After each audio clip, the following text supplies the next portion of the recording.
ఇలాంటి ఎన్నో జరిగాయి. భర్త కూడా ఉన్నాడా?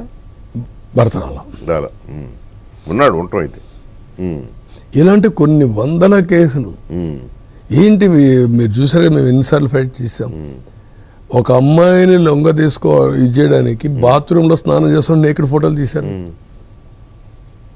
అమరావతి రైతులు పోరాడుతా ఉంటే డ్రోన్స్ పంపించి ఫోటోలు తీశారు బాత్రూంల పైన. అవును, మరి ఇమాజిన్, ఊహించారా మీరు?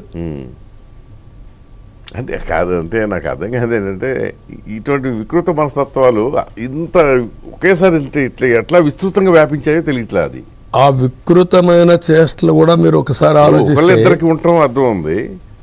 అంటే మీకేమవుతుందంటే హ్యూమన్ బీయింగ్స్ అనేవాళ్ళం ఒక మాటలో చెప్పాలంటే అందరూ సమయాన్ని పాటిస్తాను లేదు. ఓకే, భయం ఉంటుంది. భయం అనేది సరే మనిషికి. ఆ భయం లేనప్పుడు విచ్చలవిడితనం వచ్చేవాళ్ళు కొంతమందిలో వచ్చేస్తారు. అదే జరిగింది. దానికి మళ్ళా గంజాయి, drugs, J brand, might is right. So ముందైతే ఈ దిక్కుమాలిన లెక్కను తీసేస్తారు కదా మీరు అధికారంలో. 100%. ఓకే, అంటే తీసేయడం కాదు, దాన్ని ఏం చేయాలో చేసి చూపిస్తాం. అక్కడ జనం అల్లాడిపోతున్నారు. ఎండాకాలం మంచి బీరు దేవదన్నా దొరకట్లేదని ఆ మధ్య ఎవరు పోస్ట్ కూడా పెట్టారు, ఎవరు సినిమా అతను అనుకుంటే. కాదు, ఇప్పుడు గోవా నుంచి మద్యం తీస్తున్నారు.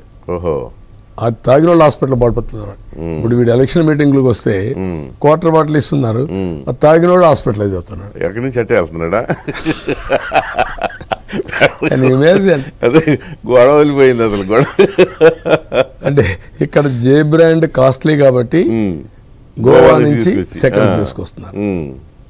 క్వాలిటీ అంతకంటే వరస్ట్ అది, దీనికంటే కూడా సరిపోయింది. మొలాసిస్ కలిపించేయడమే కదా. సో ఇంకొకటి ఏంటంటే ఇప్పుడు మీరు ఇట్లా అన్నారు కానీ